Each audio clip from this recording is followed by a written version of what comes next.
So good afternoon, everyone. Good afternoon.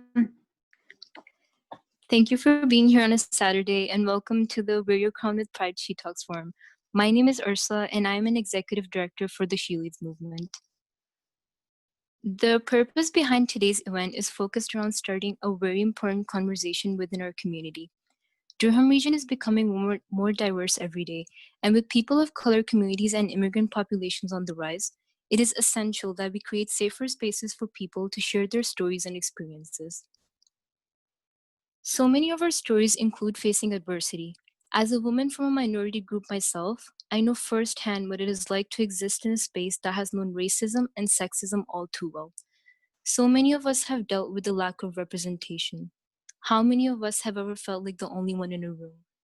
Compounding all of this with the intersecting barriers women of color face in society, it is pivotal that we all learn to hold our heads up high and wear our crowns with pride. Acknowledging that July 3rd was National Crown Day and that the month of July is Minority Mental Health Awareness Month, we couldn't think of a more fitting time to hold this discussion. This forum is focused on highlighting the adversities that women of color face for wearing their natural hair, hijabs, braids, and head wraps. By having discussions like these, we want to encourage women of color to be confident in who they are and achieve their full potential. The way the She Talks forum will run today is that the panelists will all share their personal experiences and tips with all of us for the first hour, and the second half of the forum will be dedicated to an open discussion, plus a Q&A session facilitated by our moderator, Shania. While listening to the speakers, please submit all your questions into the chat box, and they will be addressed in the discussion portion of the event.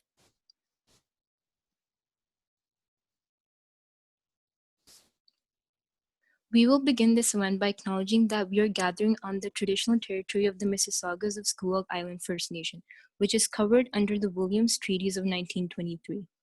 This traditional territory of the Mississaugas is a branch of the Greater Anishinaabe Nation, which includes Algonquin, Ojibwe, Odawa, and Potawatomi. We recognize and appreciate their historic connection and contributions to the community, as well as the province and country as a whole.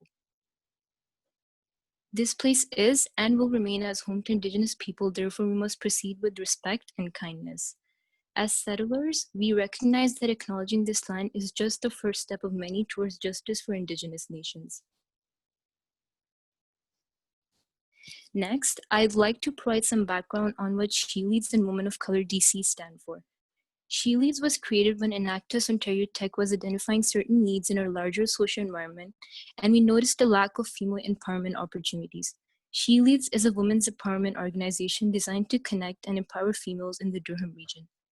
By giving women a platform to share their voices, we hope that she leads, she empowers, and she succeeds. The Women of Color Durham Collective, founded in 2019, is a youth-led community organization in Durham region, Canada, that is run by, for, and with Black, Indigenous, and other self-identified women of color, from the ages of 16 to 29 and up, with the purpose of making space for support and community. Now, before I introduce our panelists, I would like to see a show of hands from the audience. I will be asking a couple of questions from you guys, and there's a raise hand option at the bottom of your Zoom taskbar that you can use to participate. So the first question is, raise your hand if you've ever been discriminated against in your workplace for wearing your natural hair or hijab.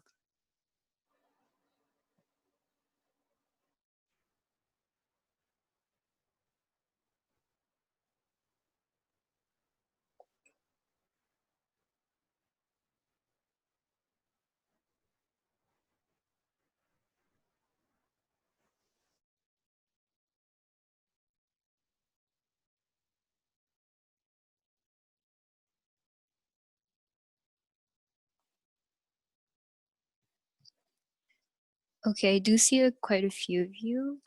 Now raise your hand if you have found it less accessible to find stores near you where you can purchase hijabs or products catered to your hair type.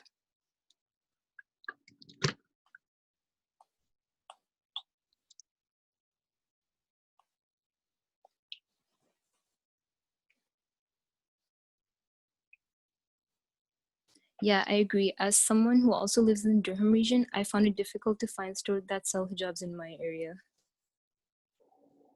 Moving on, we have an amazing lineup of diverse panelists who will be sharing their personal experiences, insights, as well as their hair care and styling tips to inspire other women to hold their own, practice self-love, and wear their crowns with pride. Without further ado, allow me to introduce our first panelist, Maslo Tahir. Maslo is going into her fifth year of life science and management and is currently the co-president of Enactus Ontario Tech. She's a passionate advocate fighting against racial injustice, climate change, and women's rights. She plans to dedicate her life to changing our world for the better and giving a voice to the voiceless as an international environmental lawyer. Please go ahead, Masla.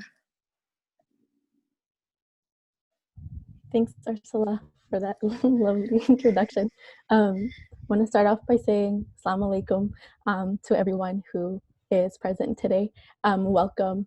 Assalamu alaikum is a greeting that like Muslims used to greet each other, and it means like peace be upon you.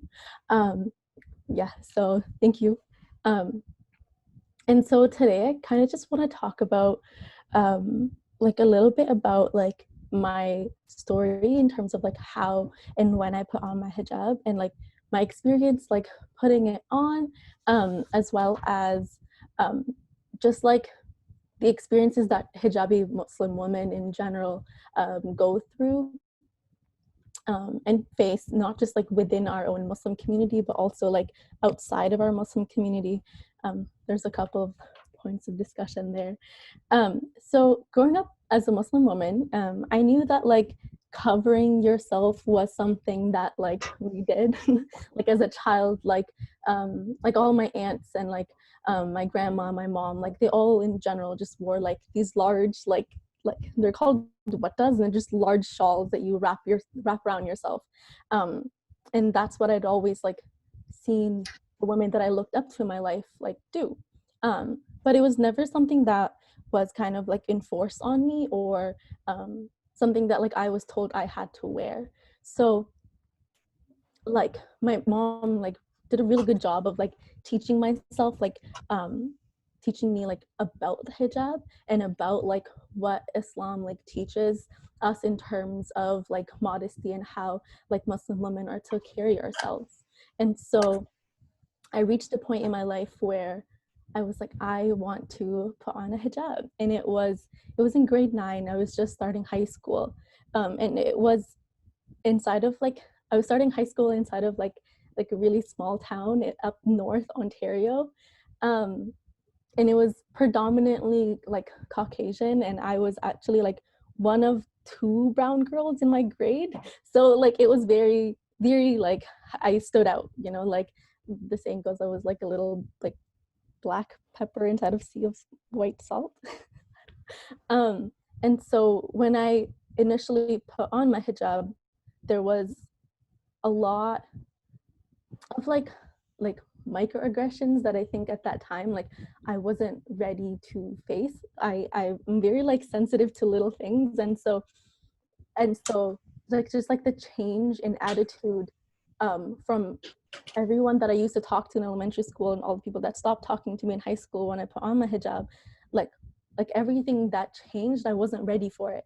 And so when we moved high schools and we moved to Oshawa, I took it off. I was too scared. I don't think I was brave enough, and I wasn't ready, and I didn't quite understand the hijab and how like strong you have to be to put it on and to keep it on. But as the days went on in high school, I started to regret my decision for taking it off, because it was like, it was calling to me. It was like, also like, you're supposed to have this on. Like, this is supposed to be a part of who you are. And I began to regret taking it off. And so when the time came and I started university, I was like, okay, this time I'm putting it on. I promised Mama, I was like, Mama, like this time, like I'm serious, and I know for sure in my heart that this is a part of who I am, and I need to put this on. And so she like fully supported me. We went like hijab shopping, and I got like a whole rainbow of hijabs. And that is when I put on my hijab for the like the last time, like first, like when I went out. And again, it was like, so I'll tell you like a little story of the first time that I put on my hijab. It was in the summer, like going into university. It was like July, I think. And I had just been to Dollarama, like by my house in Oshawa, like that same day without a hijab. And everything was like, you know, like normal, like everything was fine. And then a couple of hours later, when I was a Krima, like we just put it on and just go outside with it on.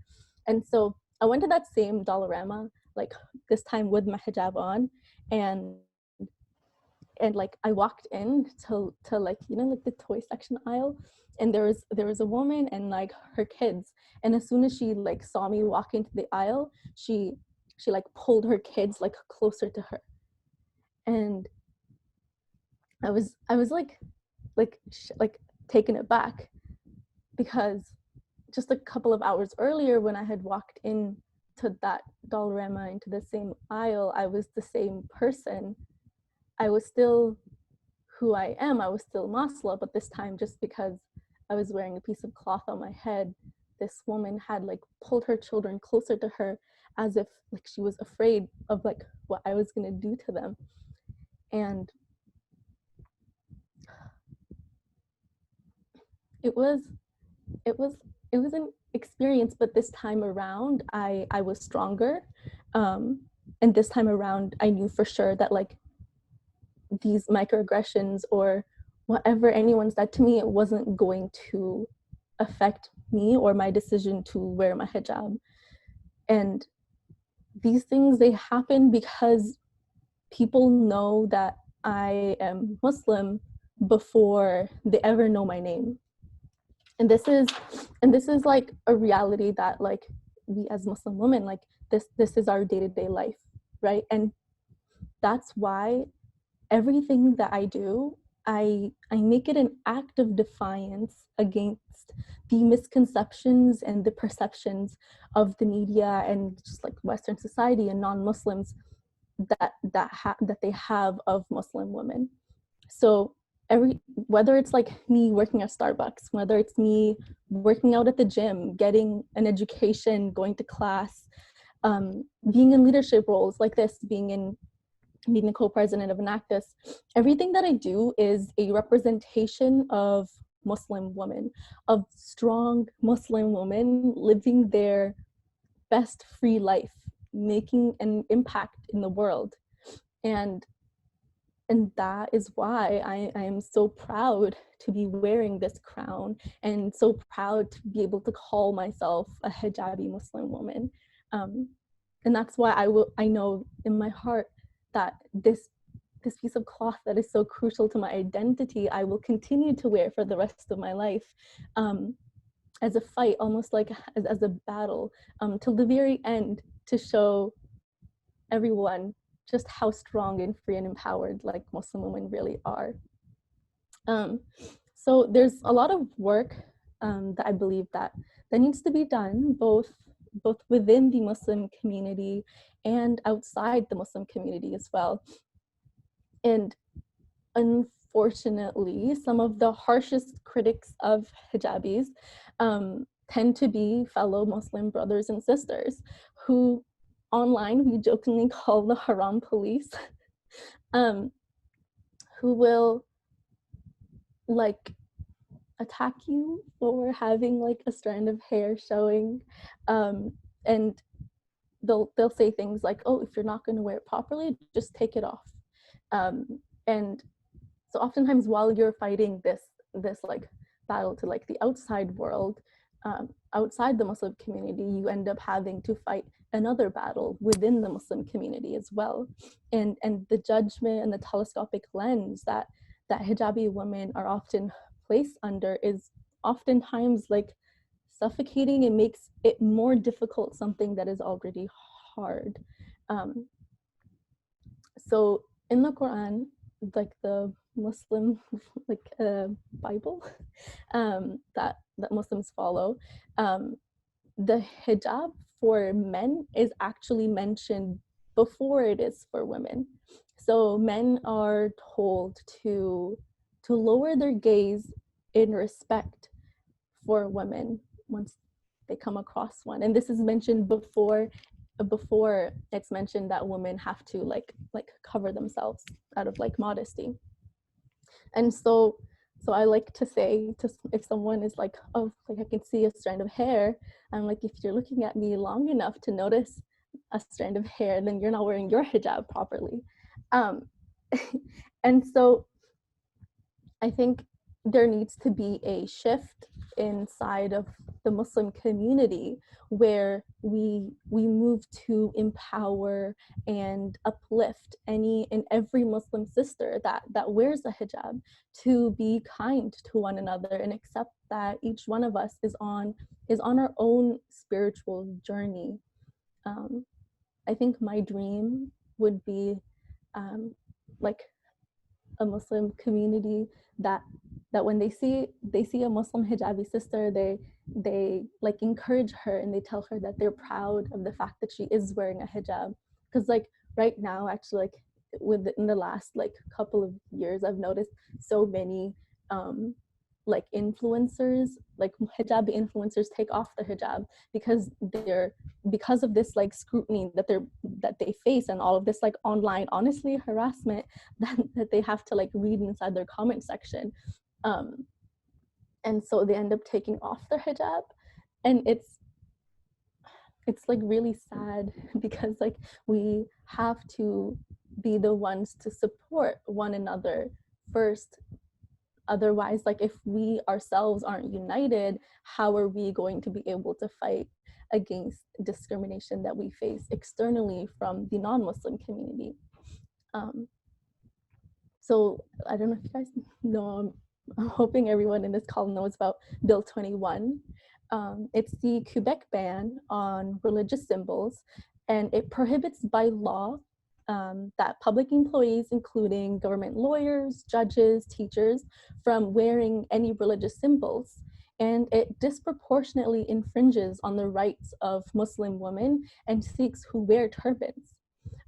This law actually invokes the notwithstanding clause to avoid legal challenge based on the Canadian Charter of Rights and Freedoms. And this bigoted law is unconstitutional. And just in April, actually, the Supreme Court rejected a hearing when it came to this law. It honestly is shocking, it's hurtful, and it's painful that a law that would prevent me from wearing my crown, that is so crucial to my identity, exists inside of the country that I'm a citizen of, inside of Canada.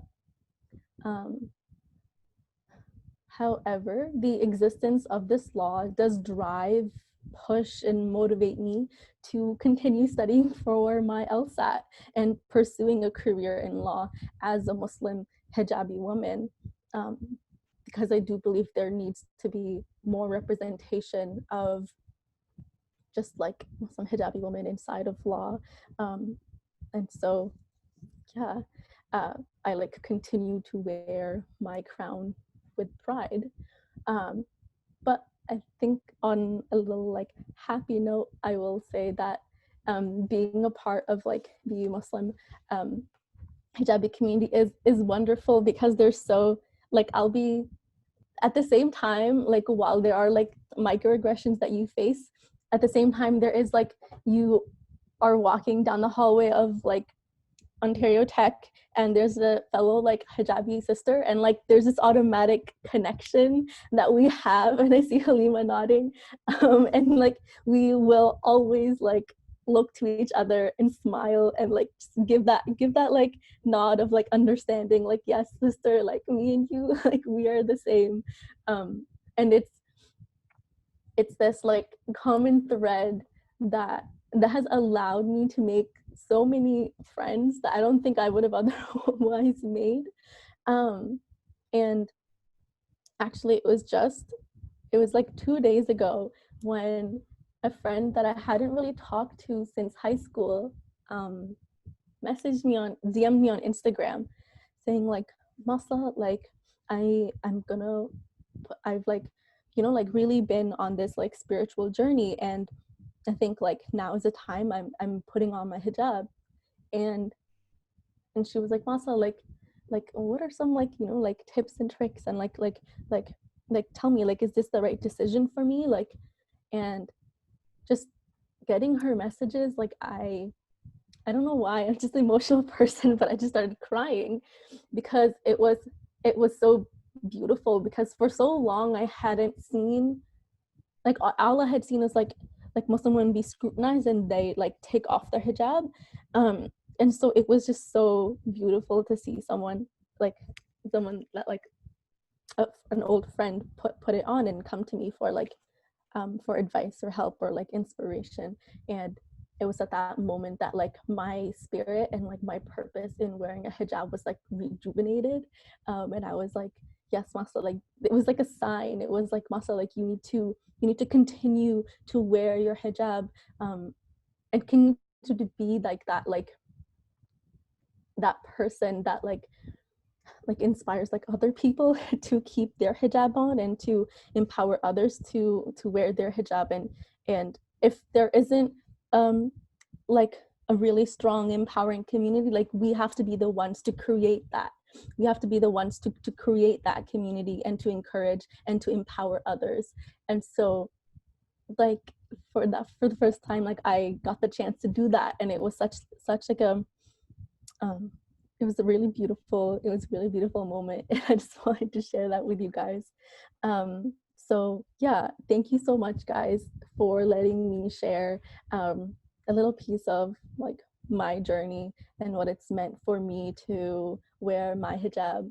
um, and I really hope that you are all also empowered to wear your crowns with pride. Thank you so much, Maslow, for sharing your story. Now, on to our second panelist of the evening, Shy Girl. Shy Girl is a part owner of Iconic Styles Hair and Beauty Salon, a new up-and-coming salon specializing in all hair types and textures in the downtown Oshawa area.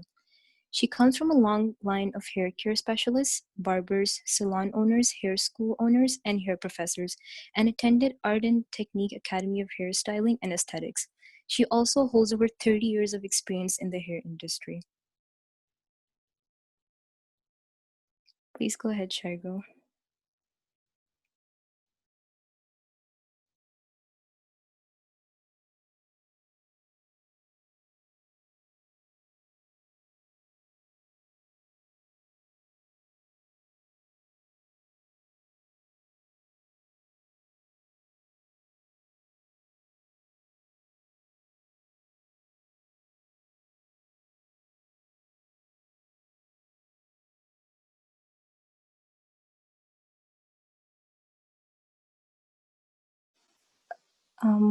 I think we're moving on to our third panelist, Professor Asifa Amer. Professor Amer's professional background is in business studies and information systems engineering. She has an MSc in computer science from Quaid-e-Azam University in Pakistan, a Master of Philosophy in Information Systems Engineering in the UK, and an MBA in Technology Management at Ontario Tech University. She identifies herself as a lifelong learner with a continued passion to explore the scholarship of teaching and learning, and to understand and explore the assistive and disruptive bearing of technologies for businesses and academia.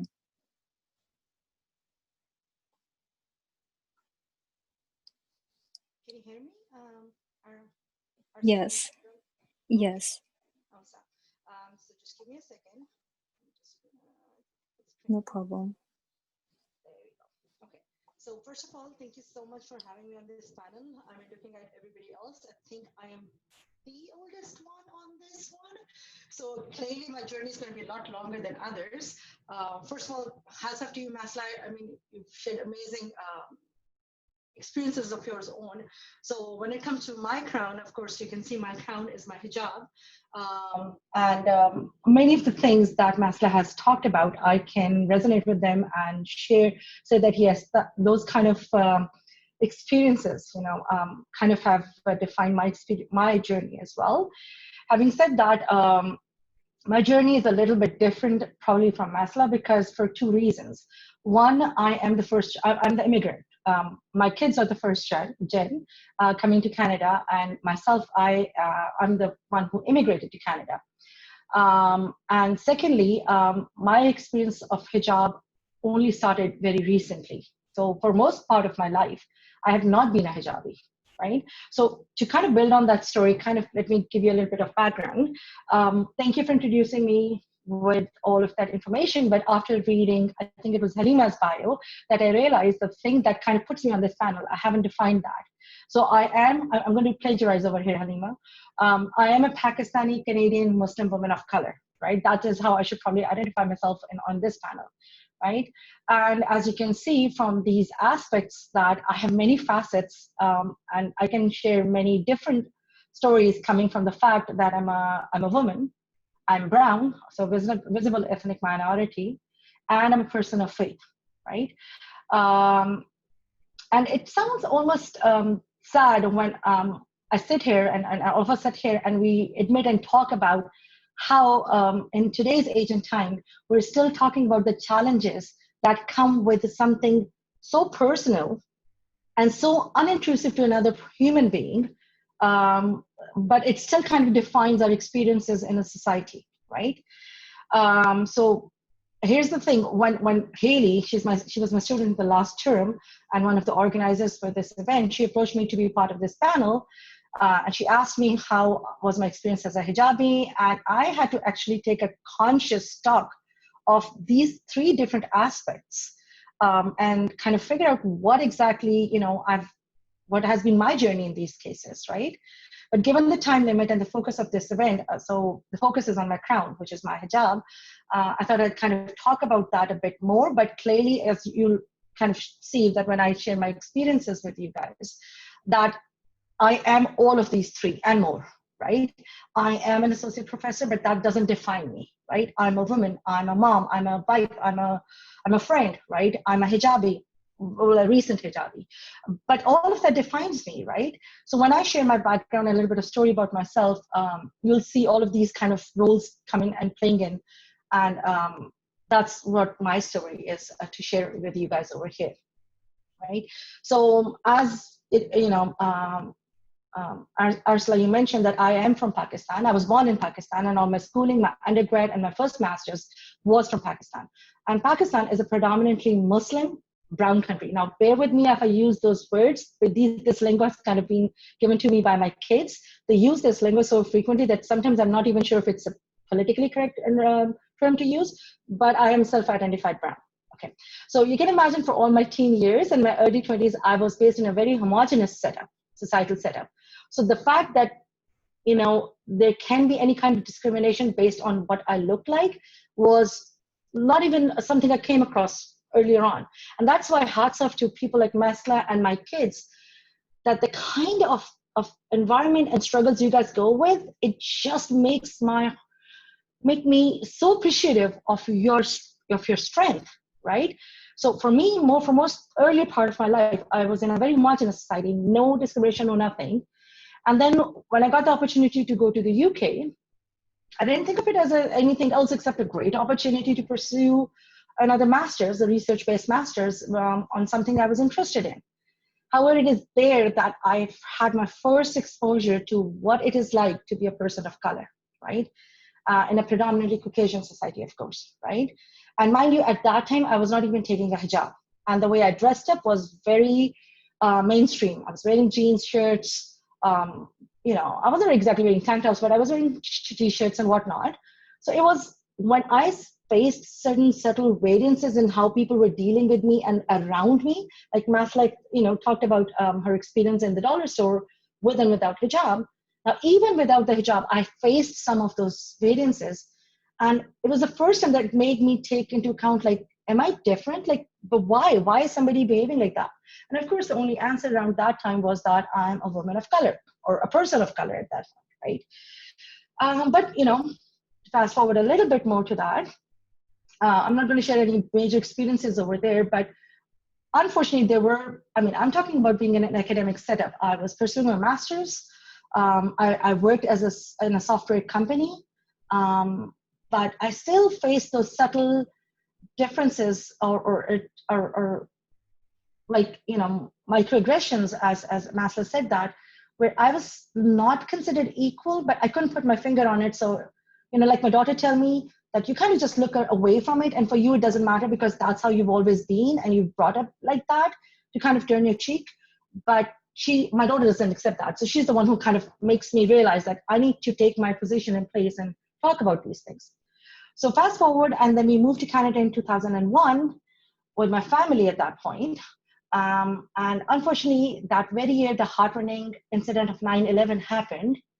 And as you can imagine, that incident put a giant spotlight on yet another aspect of me that made me different from the mainstream, right? And again, mind you that at this point, I was still not a hijabi, right? And yet, it is this going forward in Canada, and I wasn't working. I was a stay-at-home mom for early years of when we moved to Canada. I didn't pursue a profession at that point.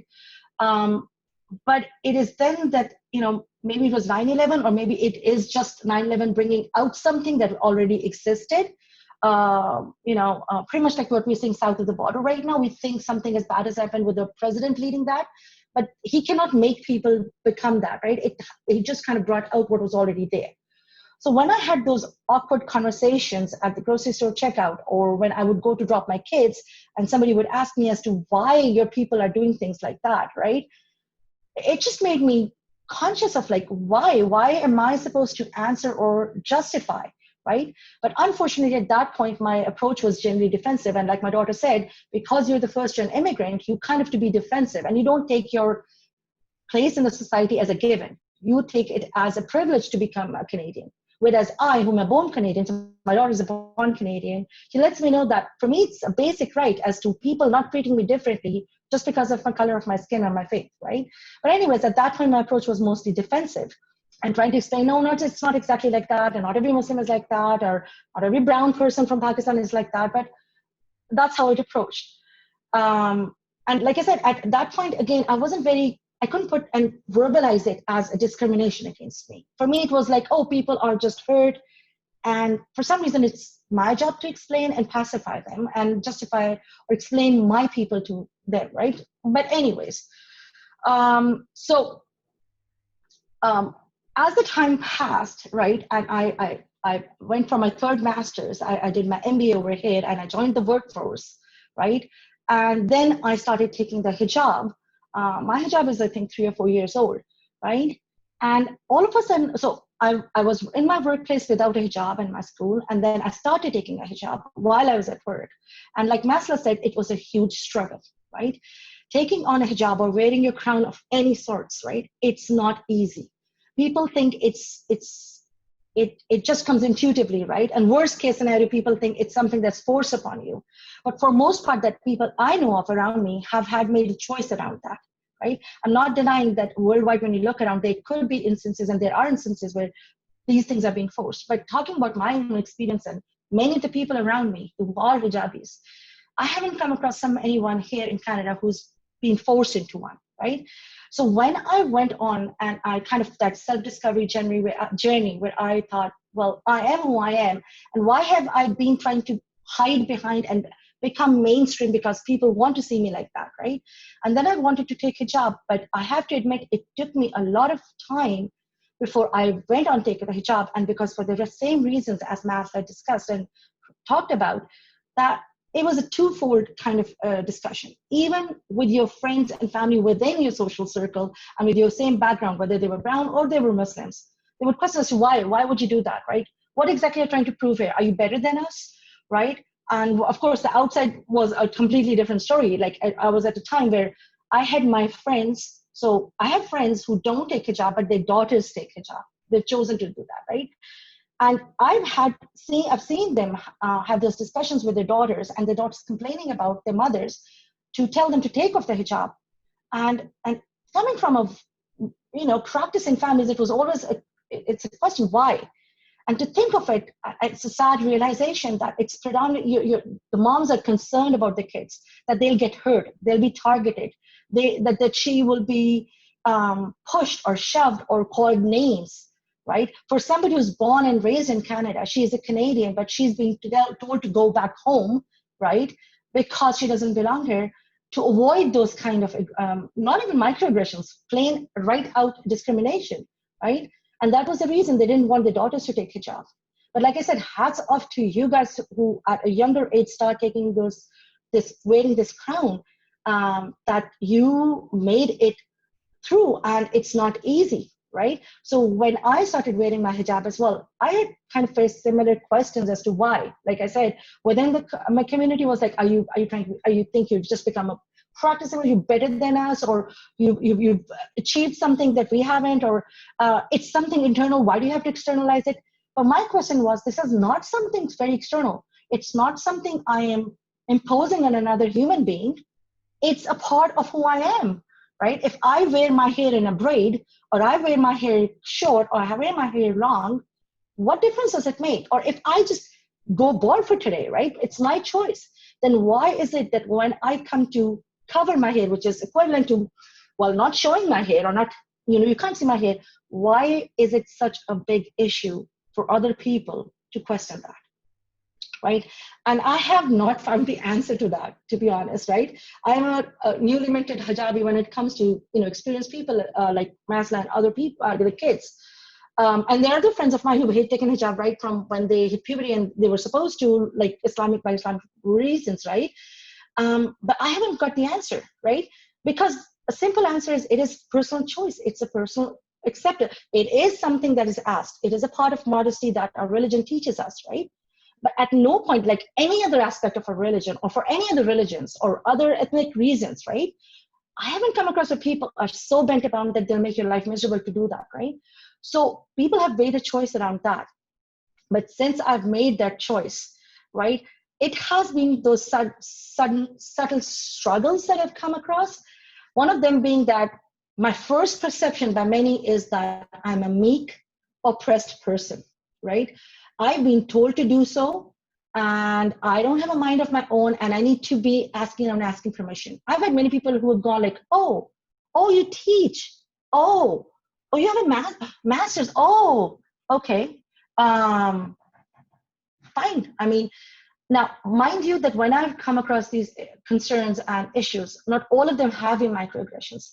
Some of them I genuinely believe that people are just haven't come across, and they're inquisitive. But unfortunately, that proportion has been very, very small. I would love to just find. I've talked with my daughter. I try to kind of calm her down because she's my trailblazer. She's the one who's the torchbearer who wants to kind of make that difference. And she's not a hijabi, by the way. She's chosen not to do that. And initially, when I started taking the hijab, she was the first one to question me as my mom, why would you put yourself in harm's way? You are a Muslim even if you take or don't take a hijab, right? And I was like, I'm a Muslim even if I pray or don't pray, right? That's a personal thing, but this is my choice. Why is somebody else dictating that to me? Why would I change my preferences? Why would I change how I look, what I want to look like by another person's definition, right? And to me, at that point, it was more of a feminist issue rather than a Muslim issue. Mind you, this was a very strong feminist issue. One of the biggest reasons I started with hijab, one was, of course, from my Allah, right? That's what I am doing it for. And second was like, nobody tells me. You can't tell me what I can do, right? And I know I sound a bit aggressive right now, but that's how I felt at that point. And I sometimes do when people ask me why, it's like, that's none of your business, man. Like, why are you telling me what I can do, right? To me, somebody telling me to take off my hijab, whether through legal reasons, as Masla mentioned, or just casual conversations, is as bad as somebody telling me to stay home and not get educated. Like, it's somebody kind of stepping into my decisions and my life and making decisions for me, right? So, one of the things, I don't know how much time I have. I know when I speak, I know Haley would know that I always go over time. So one of the things that I have to kind of talk about my journey is that I am still a believer in that as much as struggles we've had, I know it's not over. Being a woman of color, being a woman of color who practices faith and visibly displays her crown has its disadvantages from our society's point of view, right? But we can't let it discourage us from continuing our fights and having these conversations out in the open. Many of the issues that are coming are from ignorance. People just don't know, right? Another thing that I would like to focus on people, anyone who is wearing the crown or for any of the reasons that they are making a statement about themselves and making the personal choice, have the family and social support around you. It makes a huge difference. Being alone, you end up being defensive, right? Being in a group, being around other people brings you that support that you really need. It is not easy wearing a crown, right? I mean, for those people who've seen Netflix, the crown itself, you can very well imagine how many struggles, as much as we see her as a queen, the struggles this woman had because she chooses to wear a crown, right? And that's a queen that we're talking about, right? Now imagine you and me in our roles as students, as entrepreneurs, as women, right? Have that support. And one of the things that we need to realize going forward also is that everyone struggles differently, right? But it doesn't make a struggle any less, right? So reaching out, talking about it, having conversations around it. Don't be shy about it, right? There's no one banded solution. There's no one banded or one solution to everything that we're looking at, right? But there's always those steps that we have to take. We can't just take things as status quo and say, well, you know what? It's just that the person didn't mean to, or that person doesn't know better, right? I know from my part, I've done mostly that thing. And it's my daughter, it's my children that have given me that strength after unfortunately bearing a lot of experiences, even though, well, my son is not a woman and he is not wearing a hijab. My daughter doesn't wear a hijab, but just the color part has brought on a number of struggles for them, right? So they are my source of information as to what happens in starting your life over here, right? We have to talk about it. We can't just always keep saying that it's not a big deal, right? And I've hats off to you, all of you students. I know you have so much going on in your life. I know for sure Haley had a lot of assignments. I didn't make it easy for her in the last term, but still managing and creating these forums and having these conversations are great. And thank you to WOCDC, and she leads for having all of that. Thank you so much. I'll be quiet now. Thank you. If anyone has questions, I think we're taking it at the end, right? Yes. Thank you so much, Professor Amir. That was an amazing story. So we will now move on to our fourth panelist of the evening, Lisa Kaiser. Lisa is the CEO and founder of the Canadian company Up North Naturals Inc. What started out as her creating good products for herself and family in the Durham region has now spread far and fast, and in 2020, it is the first Canadian Black-owned hair company to be on the shelves of a major US retailer. After raising millions of dollars in over 18 years in the charitable and nonprofit sector, Lisa still has a heart for the community, but is proud to be following her own passions, being her own boss, and providing the natural hair community with products they can trust. Please go ahead, Lisa. Hi there. I hope you guys Hi. can hear me okay. Thank you so much for inviting me to this forum and for this chance to speak to this community and on issues that are so important to us as women of color, of women in Canada, just visible. I don't always like to talk about visible minorities and whatnot, but you know something, that's the reality we face. And from the time my folks came here to Canada from Trinidad and Tobago, where all of my family is from, except for myself, I was born in the 70s here in Canada. There's been a struggle, you know, when it comes to just being who you are without hindrance to, you know, our own personal uniqueness. Oftentimes we had to conform, okay? So you, in the intro, you shared that I was able to start this company from my own experience, but it took a long time to get there. And being proud of my crown, to me, means wearing my hair naturally curly in the state. Right today, I don't have my hair out. I have my hair up. It's been so hot these days that who wants to have all the hair everywhere? I just get hot so fast. So that's the versatility that you have with natural hair. Wearing hair in its natural state is not a political thing. And anyone who wants to say that my hair in its natural state is, oh, political, then you're wrong. It's your own opinion. It's not mine. I didn't do this to make a political statement.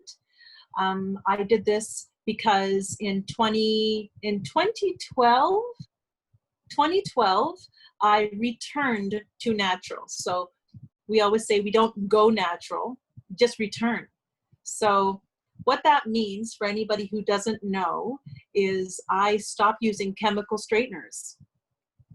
They call it creamy crack because it's so addictive to just keep on layering your hair with this stuff, which when you think about it, how toxic is that so close to your brain? And it's just terrible, some of the stuff that we put on our hair for this European status of beauty, you know, whatever this beauty was. So I just say that because you were only getting liberated in this area now. There was the 60s movement of just Black is beautiful, you know, that kind of movement. There was the Afro movement. Those things have happened, but even up until now, it's only 2018 it was in the US where it's become like a law that you cannot discriminate against somebody because of the way they're wearing their hair. Okay, so natural styles include anything from just short, no, you know, some people like to wear their hair short. Because they're wearing their hair short doesn't mean that they can't grow their hair or anything like that. It means that they have a preference to have short hair. My mom, for example, wears her hair beautifully short, and it's clean, it's nice, and she lets herself go the silvers, you know, the black and silver is in. That's great. Natural hair could be also straightened with a tool, you know, heat. Some people do that. I prefer not to. I haven't straightened my hair with heat for years. I think my birthday 3 years ago. Okay. So natural hair could be locks or protective styles such as braids. And my journey brought me from creating my own products, because my hair itself I was losing my hairline. Like it just started to, I guess it could have been stress, it could have been using bad products, but I lost a lot of my hair. And that's, most women don't know that that's devastating. And, you know, I did everything I could, and I ended up I created, this is just called, you can't even see it. This is called 8 Oil Blend. And it's got the right oils for regrowing hair, and that's, you know, able to get into the skin. I also had a butter. Those two things together helped me grow all of this back. I then consulted a chemist, and then took my own. I always was good in chemistry in school. And by the way, I did something totally different in my career choice. Community is always also very, very important to me. And I had a knack for getting behind projects and movements. And I was able to raise a lot of money for several charities. And I ended up working for 3 major charities before launching the product line in 2015. I had worked for 3 charities, which every 2.5 years there was turnover. And I said, I'm not going to keep doing that. I'm not going to keep giving all that I have, raising millions. And I started to think about myself as equally as important to working for somebody. And for my goals, I decided to go for it. And so I guess you can say I'm just a girl who went for it. And in that case, I did. And I wasn't afraid to take the next steps, because I knew how the products were working for me. So the natural hair products that we created, I say we, it's me, okay? I'm a mom, and I'm a wife, and we live in Durham region, like many of you. And yeah, we're kind of just sort of making our way through all of this. And selling to Target in the US is a very, very big deal for us, but we need Canadian companies to also recognize that our needs are different. So why should I have to go into, say, should I name the name? Yeah, I'm going to. Why should I have to go into Shoppers Drug Mart and buy 3 foundation sticks? Why should I buy 3 shades of foundation just to get that one right shade for me? Okay. these times, we shouldn't have to do that anymore. There should be options. And it's not just, you know, what they think is going to sell, because they don't even know, because they haven't given it a chance. So our products sell out where they are. And we are happy to say that we're vegan, natural ingredients. We only have 2% or less of preservative in our product. We have to have some kind of preservative because you'd have to leave it in the fridge. But our oil, for example, doesn't need a preservative because there's no water. And the butter doesn't need one because there's no water. Anything that has water has the, you know, needs to have some sort of stable antimicrobial, you know, broad spectrum preservative. So I've learned a lot in this whole space as far as cosmetic formulation, and work very closely with my community to make sure that we get these products out. So we're very happy to be part of this conversation today. Also very proud to be part of this movement or industry. You know, there's been a lot of shows lately sharing the importance of wearing your hair in its natural state, being who you are. More than ever, we need to be exactly who God made us to be. We need to allow that to shine. We need that to be what we put out in the community, because we've all been given our gifts, our talents, our strengths, and our weaknesses, but together we can be stronger. And I liked what I was hearing so far from Masla and Asifa talk. It's important that, is it just females on this call? I think so. With the W is women, right? So yeah, we have a special sisterhood with each other, and it's good that we can also learn about each other's strengths and weaknesses, our challenges as well. Growing up in Scarborough, we're now in Durham region, but growing up in Scarborough was very multicultural, and I was always I identify as being Black, but sometimes people tell me I'm brown, but it doesn't matter. As a woman of color, a Black woman, I want to just continue the rest of this, because the first set of years were difficult. I'm not going to lie. Difficult for different reasons. Hair is a big deal. Hair is like, it separates you, okay? Hair is something that can also unite you. And I found that now in this accepting natural hair, we see it often. I find that I'm able to reach out to someone and say, I really like your hair, you know, I just really like your hair. And that breaks the ice, and we're able to have a little conversation about that.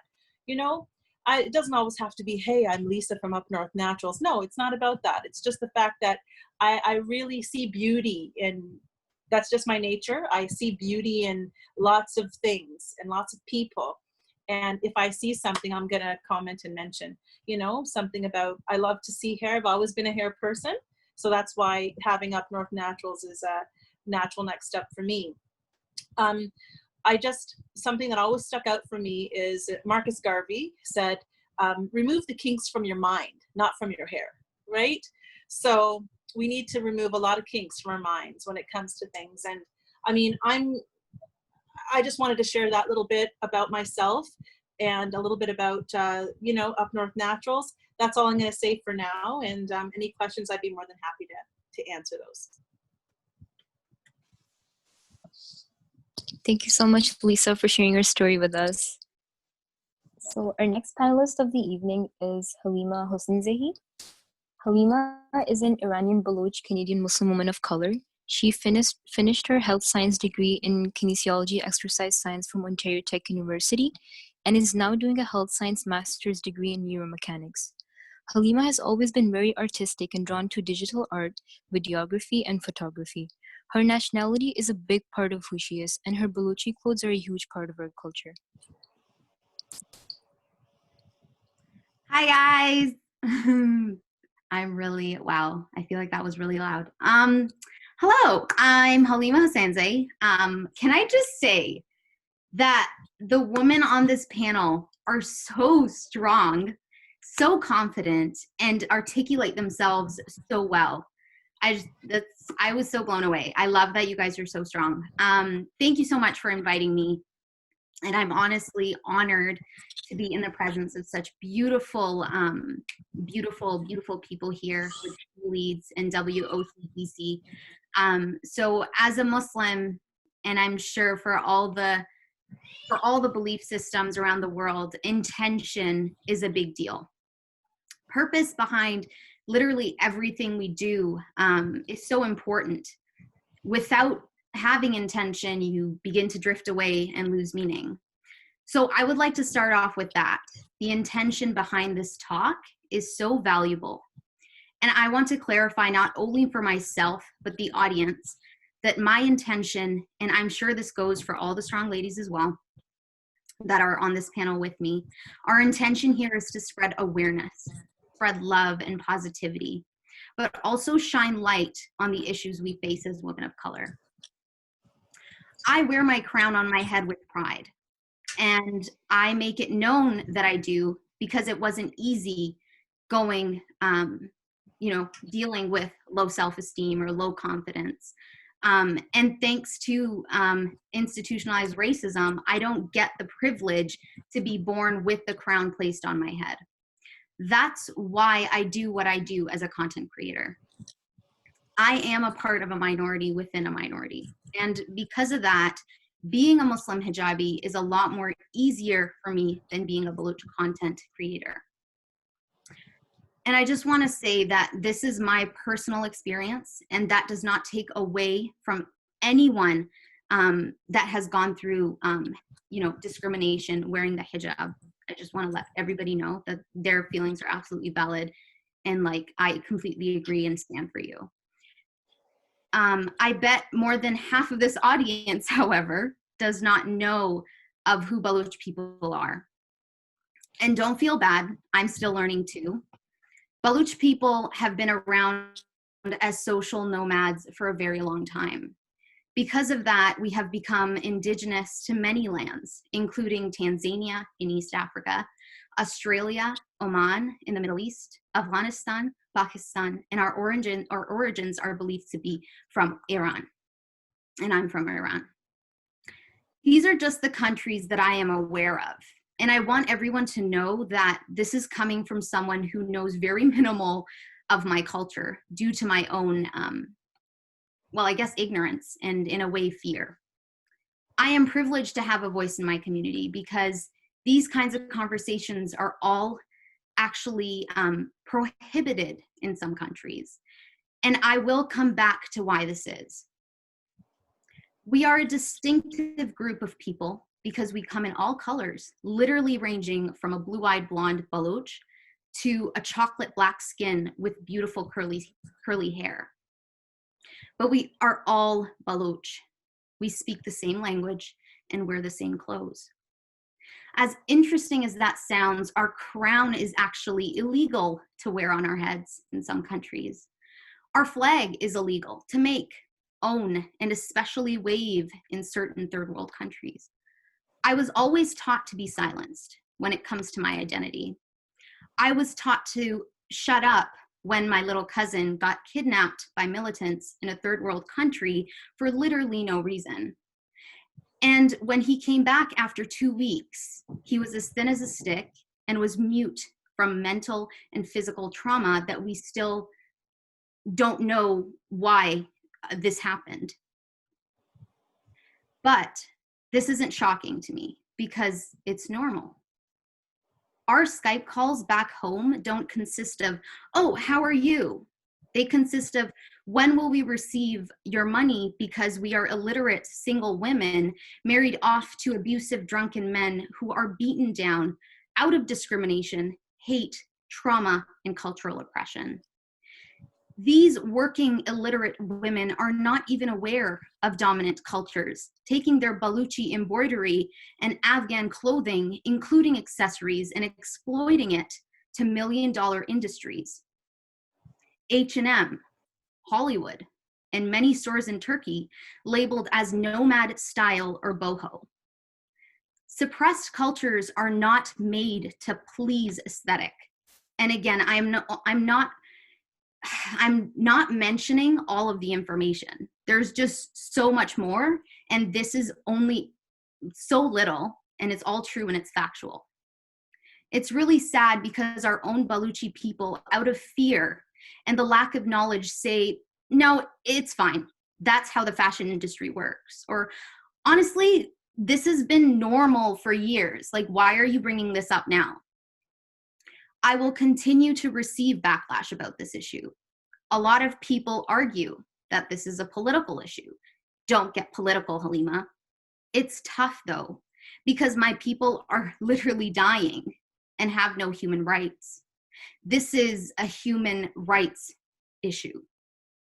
We have nothing else but our language and our clothes on our backs that have let us survive through the colonization, the slavery, the cultural oppression, and dominant cultures want to take away from us too, or take away that from us. A lot of my followers aren't even asking me for a crown. They just ask me, hey, Halima, can you just bring awareness on this topic? So I wear my crown for them. I wear my crown for my father, an Iranian Baloch, and his childhood African Iranian Baloch that wanted to learn about themselves so bad that they had to go into a library and steal the Baluchi books written by the white man. I wear my crown for my mother that is beginning to realize her self-worth and power as a Baluchi woman. I wear my crown for those women who aren't even aware of the struggles because they believe they are less than. I wear it for the little girls living in these countries and getting shot on their way to school because of their Baluch identity. I wear it for the Baluchi women who lack the generational self-confidence and who lack to see themselves as fashion designers in an industry that doesn't deserve them. I wear this crown for Baloch Black people who are put down for the color on their skin on top of their hijab and Baloch identity. I wear this crown for the women on this panel and the audience that gives me the opportunity to speak and bring awareness to women of color. And I wear this for myself because I am worthy, because I deserve to be acknowledged. I promised myself I would not cry. I still have a lot more to learn about other minorities, including my own. And my page will always support all minorities, especially Black and Muslim, because it's an international issue. We are so lucky to live in a country that cares for our rights.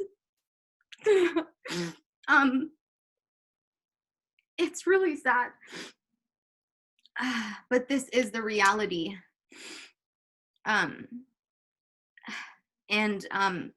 just want to say thank you so much. You guys, honestly, I wasn't emotional.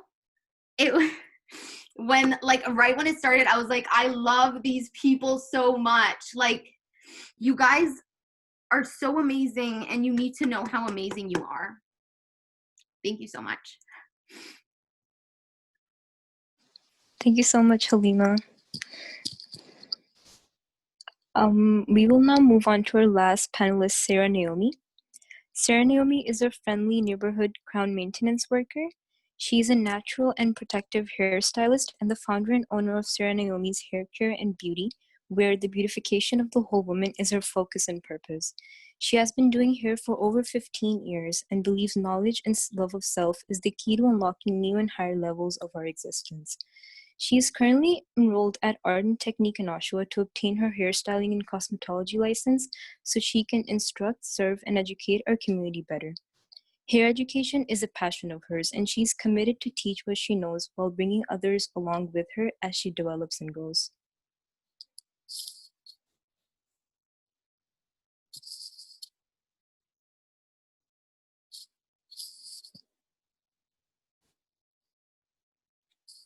Please go ahead, Sarah. Hey guys, how's everybody doing? Hope everyone is good. Thank you to all these wonderful, powerful, brilliant women who have gone before me and have shared their hearts and what I'd call a testimony of their strength, the testament of their strength. So I'm not going to be before you very long because you guys have shared so much, and I'm like, I don't want to get emotional, and I feel it's like right here in my chest. But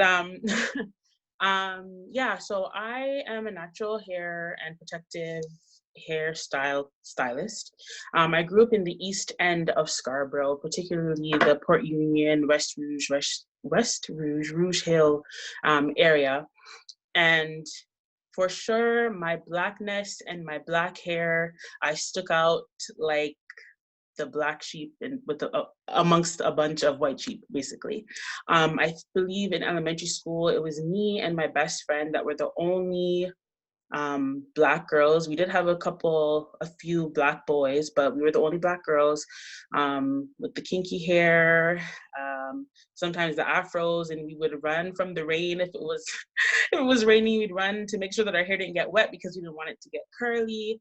But yeah, even though I was in a predominantly white neighborhood, I thank God for the parents that He gave me, because they made sure that we knew who we were, and they made sure that we knew that our hair is beautiful, and that our skin is beautiful, and that we as Black women, well, me and my sister as Black women and my brother as a Black man, that there's nothing that we cannot achieve solely based off of the color of our skin or the way that our hair grows. So I began doing hair at a young age. My mom was basically, my mom was me. She was the community hairstylist. She would allow people to come and bring their children, and she would braid their hair specifically. And she taught me and my sister mainly because, well, the first reason was because it's our culture, and I believe that these things should be passed down. So her mom taught her, and she taught us, and I'll teach my kids, and so on and so forth. But it was mainly because she knew that the hair salons in our area did not know how to do hair that looked like ours. And she was just like, I'm not gonna send you to the hairdresser for them to mess up your hair. So I'm gonna teach you guys how to take care of your natural hair. And that's how I got into the industry. I continue to serve in this capacity and will continue to do so because I see that there's a great need for it. There are a lot of Black women and women of color who don't know how to take care of their natural hair.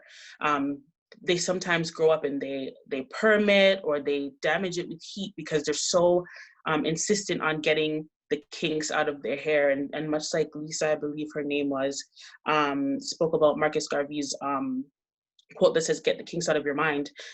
Until we get the kinks out of our mind, we will continue to have an issue with the kinks in our own hair.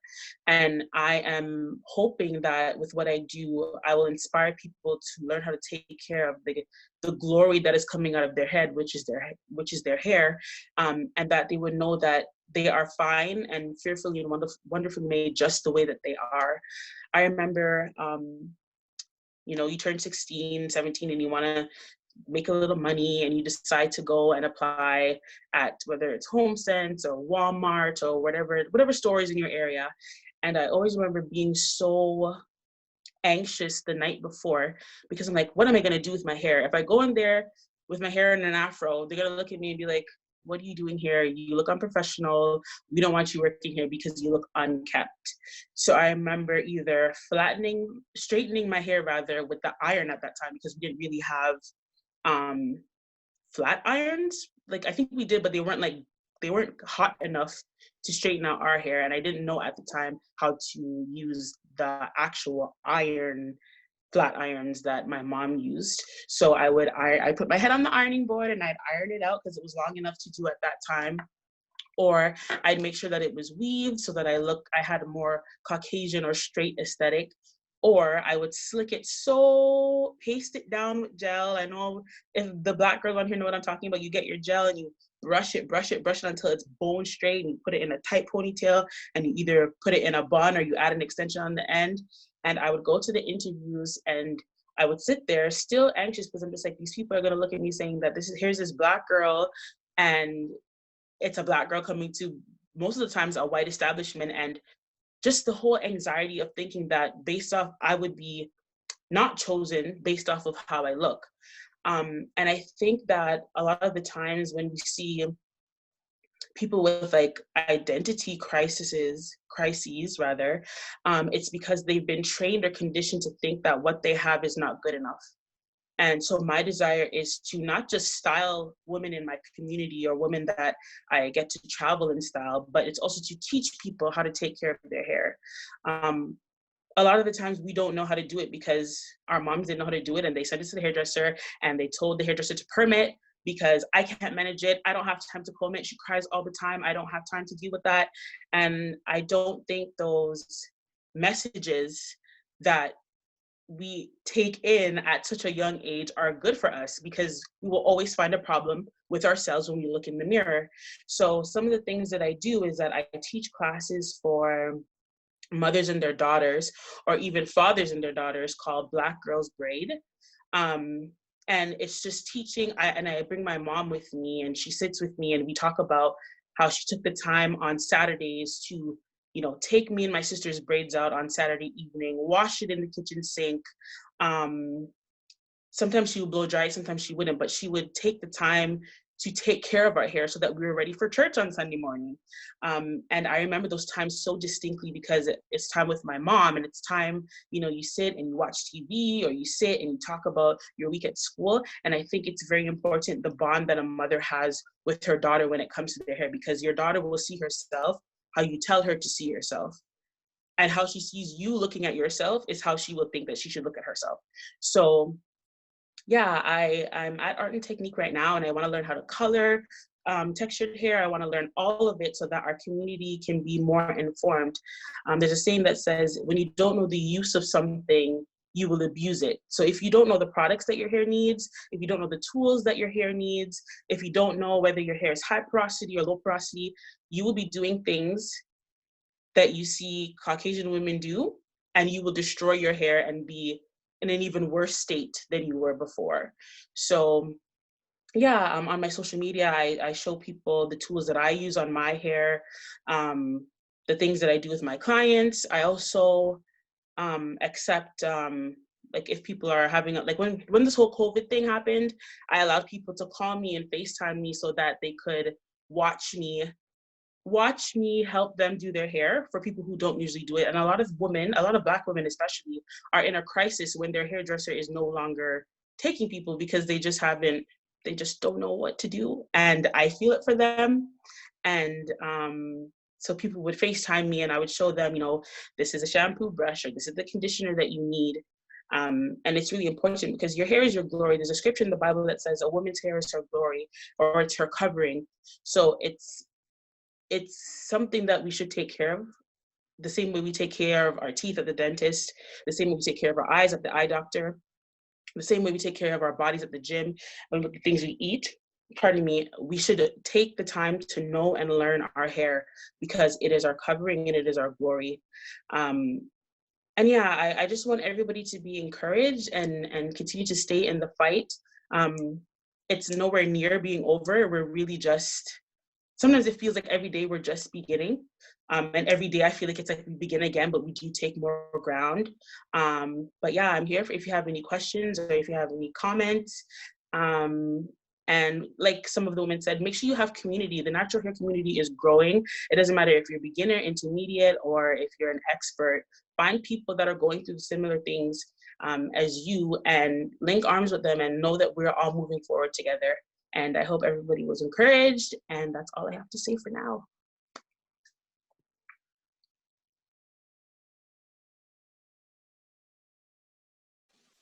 Thank you, Sarah. So our next panelist, and actually the last panelist for the evening, is Shy Girl. And she was having a few technical difficulties earlier, but she will now touch on frequently asked questions as a stylist.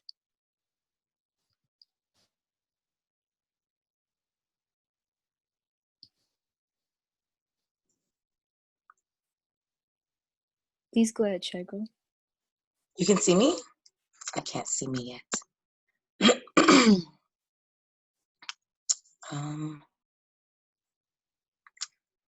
So I guess I'll just dive into the questions. No, can you see me? I'm having a little technical difficulties. Yes. Oh, okay, cool. Yes. All right, well, hello, ladies. I definitely enjoyed everything I've been hearing so far. It's been amazing and very enlightening, to say the least. But I love the strength and the unity that I see. My name is Shy Girl. I am part owner of a salon downtown Oshawa, Iconic Styles, which is actually just right up the street from Art and Technique. We opened the salon a couple years ago here in the downtown Oshawa area. God knows it was long overdue. The Durham region really needed some more hair salons that could cater to a lot of our hair care needs. Brief bit about how I got into hair. Hair was a part of my family long before I was born. My mother and my grandmother had opened one of the first Black hair schools in Toronto, actually Topaz Hairstyling School. And from there, beauty supply and so on. And so a lot of us, once we were born, we were born into this hair care family, you know what I mean? So a lot of it came natural. I wasn't taught how to braid or lock or do a lot of the things, a lot of the services that I provide now here in the salon. A lot of it I watched and kind of just picked up. I feel like it's in my blood. It came pretty natural for me. And a lot of the others, there's a lot of barbers in the family as well, not just stylists and teachers. But yes, I started braiding very young, around 7 or 8 years old. I started braiding my own hair. And then from then, once the family learned that I could braid, I had to do my sisters and my brothers and my cousins every weekend for church. So from there, it just grew, you know, through public school. I started doing more hair, and then junior high, and then high school. And then before you knew it, I was the hairstylist wherever I went. It started off in Scarborough, and then I headed east to Oshawa. And I've been here for a while now, and things are going beautifully here at the salon.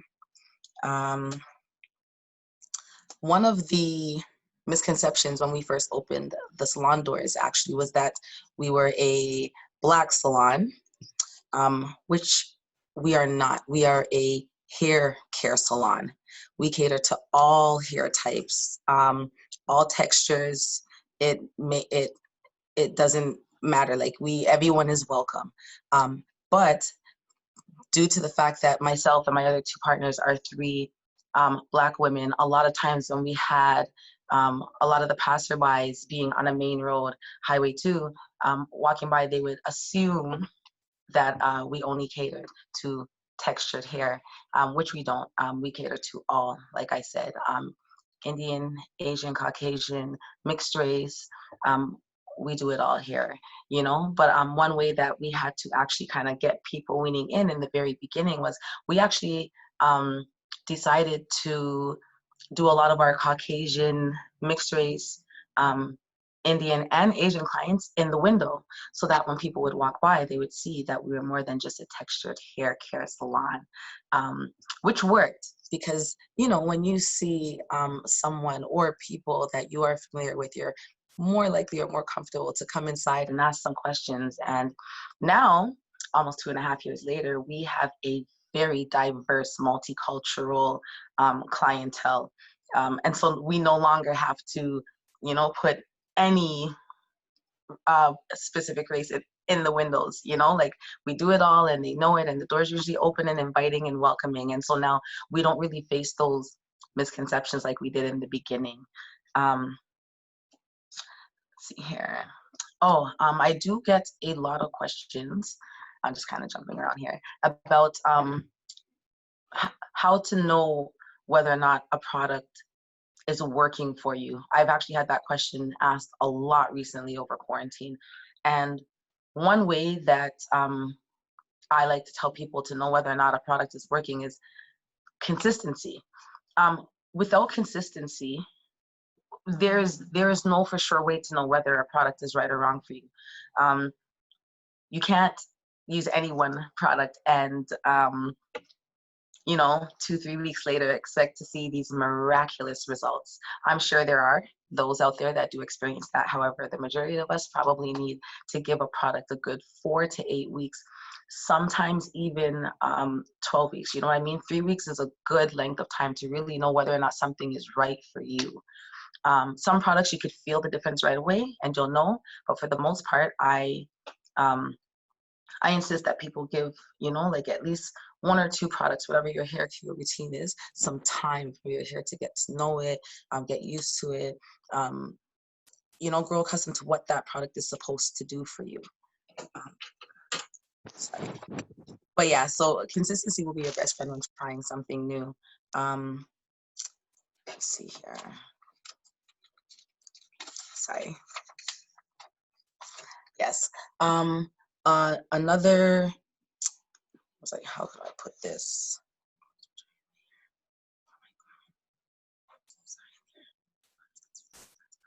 Oh, okay. So another question that I get a lot in the salon, again, from all nationalities, is knowing whether or not certain crowns are right for them. So personally, with my hair care journey, I change my hair very, very often. I don't usually look to the media, social media, or anything like that for my hair care inspirations. Like I might have braids this week. Next week, I might have locks. The week after that, it could be red, then it could be purple. I'm very spontaneous. I tell people to do what's right for them. You got to do what makes you feel good and what makes you happy. So whatever that crown may be, whether it's long or short or thick or thin, as long as you feel good and you wear it with a smile, and you know the others around you feel the same and show you that love and that support, then I say you do you and you wear what makes you comfortable. You can't do your hair to make others comfortable. You'll never be happy. You know, so no matter what that crown is, you wear it with pride, you wear it with confidence. You know, you hold your head up when you rock it. If you want green hair, you want green hair, and that is your prerogative, and you rock that green hair with a smile, you know what I mean? And you be yourself, and people will love you for it. You know, it's so much easier to be yourself and receive that love no matter what your crown. And you'll know your real friends and family too, because if what you wear on your head depicts whether or not somebody associates themselves with you, it says a lot about them. So we also have to be very mindful of that. Exactly. You do have to make the choice for you. You've got to do what's right in your heart, you know? Yes, it's always good and a blessing to inspire others and to help others and to be there for others and to even get the opinions of others, you know? It's how we learn and grow. But as far as your crown, we've got to do what's right for us, what's best for us. I like to change my crown very often. I change it according to my moods, my personality, my style, whether I'm on vacation, whether I'm here at work, whether I'm just hanging out at home. One thing I can admit that I'm sure a lot of stylists could probably admit to is a lot of us tend to leave our crowns for last to ensure that your crowns are taken care of. I know I do that a lot. I'm very guilty. As long as my clients are taken care of, I tend to save myself last. And that's why I'll do things like protective styles where I could rock it for a couple of months and not have to worry about it. That way I have more time to, you know, not just work on you, but work with you and work for you and, you know, spend that time. I don't know, it means a lot to me to ensure that the care of others is met, because it breaks my heart when people have horrible hair care experiences. We do a lot of repairs here, all types, whether it's color damage or lock damage or chemical damage. You know, we take care of a wide variety of hair care services, like I said earlier. But it does sadden me when you know, people come in with such beautiful hair and maybe somebody that may not have been as experienced or knowledgeable in whatever services they need, help them, because then sometimes it's hard to undo what's already been done. But you know, here at Iconic Styles, we could definitely try our best you know. But personally, I love taking what someone thinks is damaged or dead or detrimental and making it beautiful, because as the hair care professional, I can see the beauty through the damage, if you know what I mean. It's like the rose that grows from the concrete.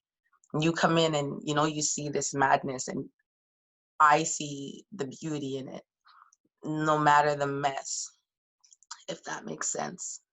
I don't know. I love hair, and I love everything to do with it. It doesn't matter if it's Caucasian, Indian, Asian, mixed race, Black. It does not matter. It's hair.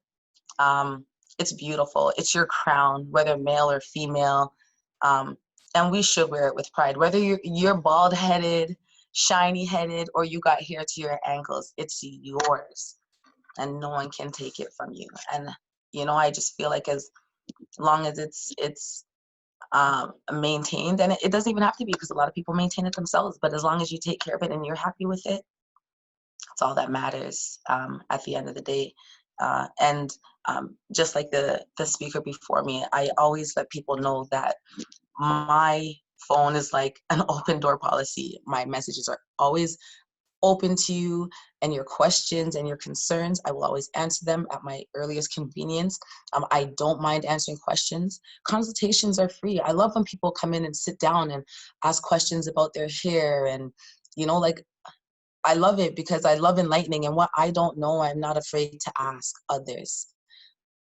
So, I mean, I'm constantly learning. We're all constantly learning. And if I could be a part of anybody's hair care journey, I would love to do that. That's what makes me happy. That's what gets me out of bed in the morning, is just knowing, okay, I'm doing this person's hair today. That means I'm going to be laughing all morning or laughing all evening. You know, it's a good feeling. It's a great feeling. The satisfaction of like making others so happy, you know, brings me that completeness, like that wholeness, that I've done a job well done. From here, I'm not, okay.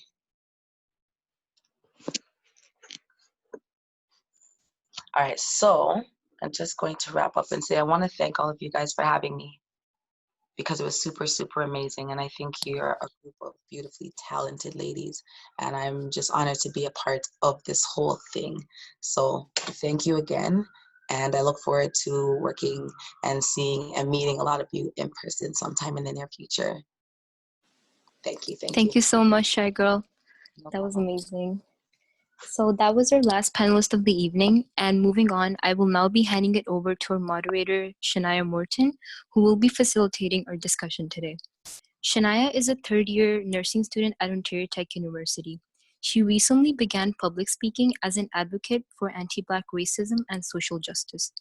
She feels that she has a lot more to learn, but she is passionate and committed to continuing her journey to making a difference. Please go ahead, Shania.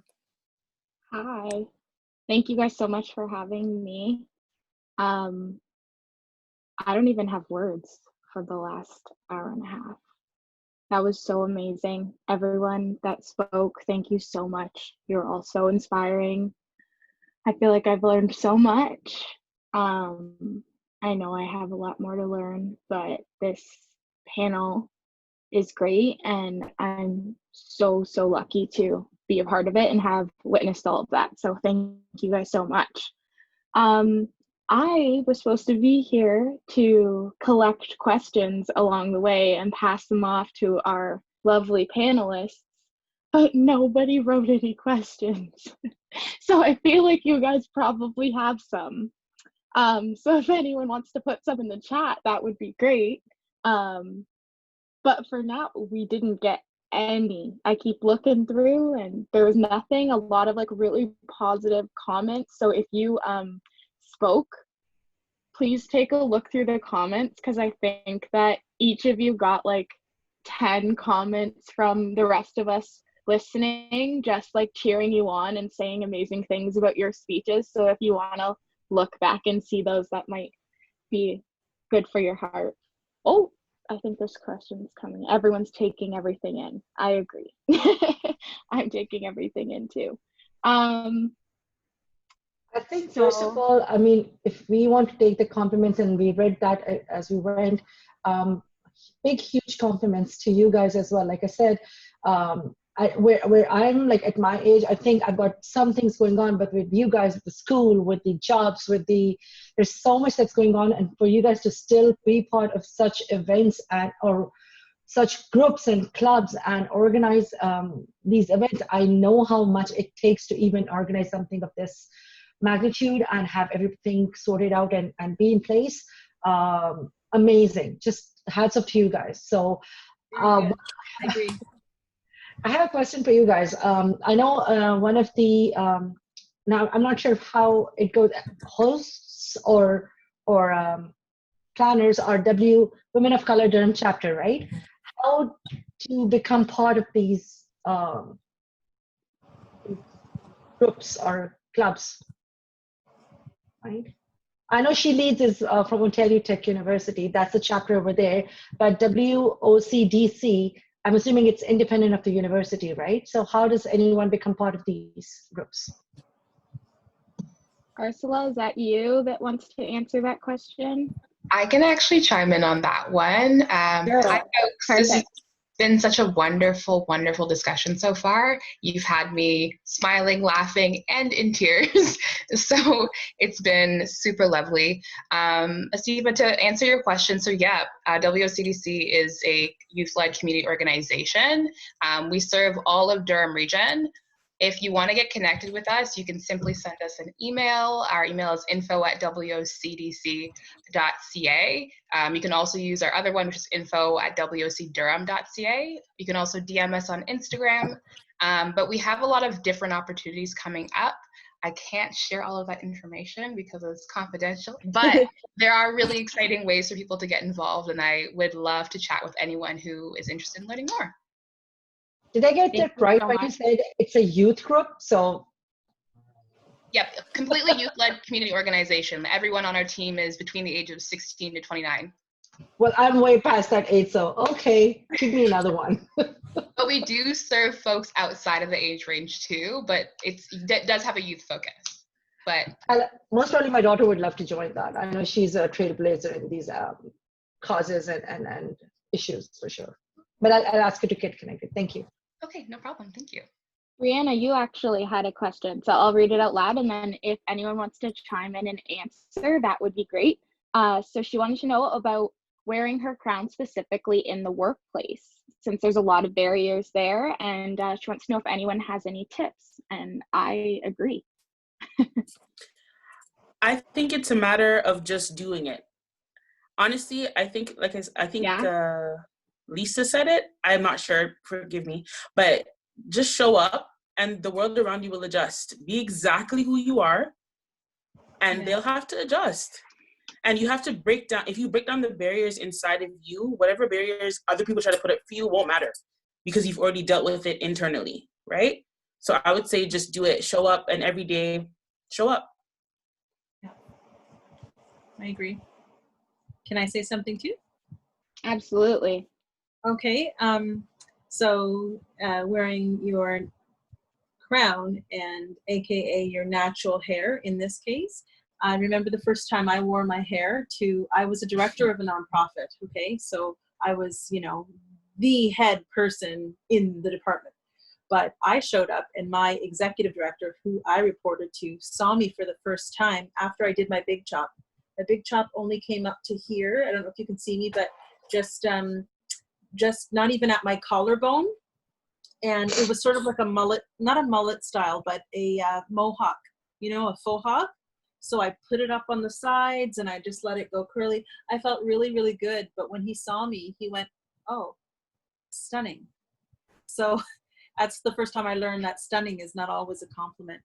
But the truth is that, he was stunned by my appearance. And that was the first time that I wore my hair, curly in the workplace. And I remember feeling like, I like it, I'm going to do it, and I don't care.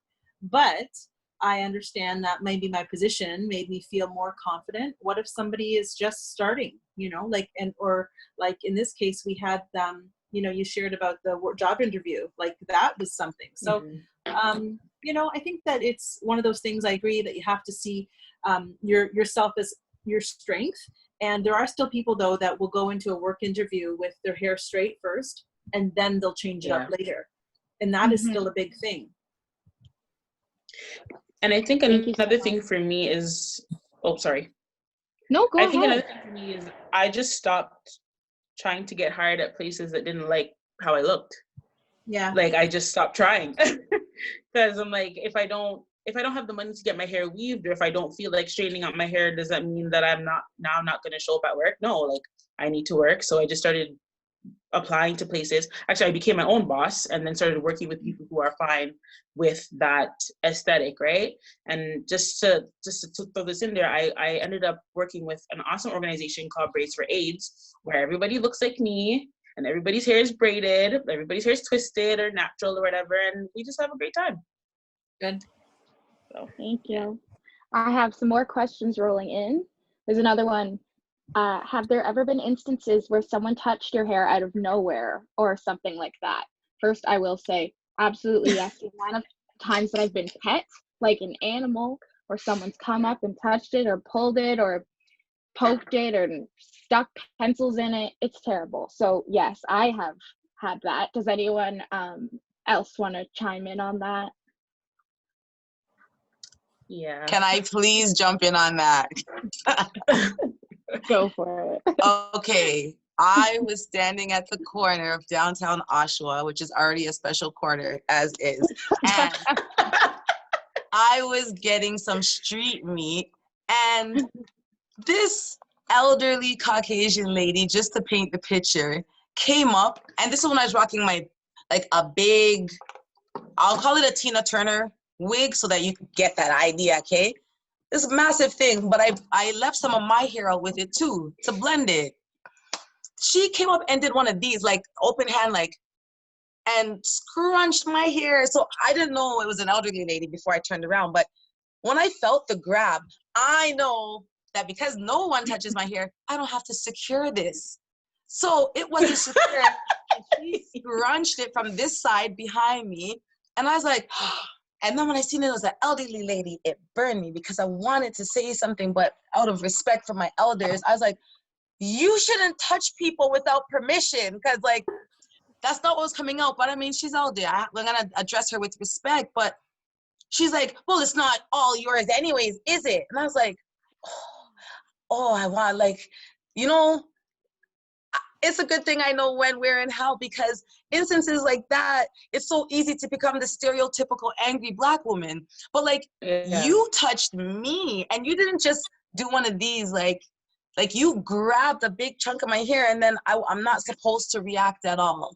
Even though I reacted, I'll say professionally, because I just like, you know, I said it nicely, you know, like, you shouldn't touch people's hair without permission, you know, and she got angry with me, like I shouldn't have said anything at all. And I was like, well, I didn't even invade her space. And the fact that you could, or assume that it's okay to just kind of come up and touch someone's hair, whether you think it's theirs or not, is of no difference. Like, there are boundaries. You can't just touch people anywhere, not just our crowns, you know what I mean? Like, how awkward would it be if somebody came up and, you know, touched your headdress, like that's so, your hijab or anything that we wear on our heads. It could have been a baseball cap. You just don't touch. Like, we're not, you know, like, don't do that stuff. When people ask, it's already awkward enough, but then to not ask and just do, you put me in this predicament now, because now I want to be like, you know, don't touch my damn hair, but I'm not gonna disrespect. I don't know. Thank you. We have more. They're rolling in. Okay, we have one for Masla. Do you feel that being part of groups like She Leads, Islamic Relief, etc., help empower you to further wear your crown with pride? Well, I want to like touch on like the people like touching like part. Like I'm always like, there have been like stories in the news and media about like Muslim girls like getting their hijabs like ripped off of them. And so whenever I'm on the bus to downtown campus, because it is in downtown Oshawa, like I'll always try to set like at the back of the bus where I know there's nobody like sitting behind me. I don't know, it's just like an internal like fear that someone's gonna like pull at it from the Shouldn't back. have to be a fear. That's so frustrating. That's terrible. But yeah, sit at the back of the bus. But in terms of empowering to be a part of like all those like different groups, and like definitely 100% like yes, the answer is yes. And when I was like sharing my story and I was talking about, you know, like everything that I do is like an act of defiance against like all these like misconceptions that people have of like Muslim women, that is like the idea that I have in mind going into like whether it was Islamic Relief or Isaac or Enactus or anything it is, it's always like I am here, I am showing up for my Muslim hijabis, like I am here to like empower us all to be the leaders, to be the trailblazers, to show up and to represent our community and other Muslim women. So like yeah, it's definitely like really, really empowering, and like I love everything that I do. Thank you so much. Another question, one for Lisa. What are some of the barriers you have experienced building your business, and what would you say to young people hoping to do the same? Okay, good questions. Barriers. Barriers often can be, you know, financial barriers and, you know, things that maybe you're not feeling like you have enough knowledge or information.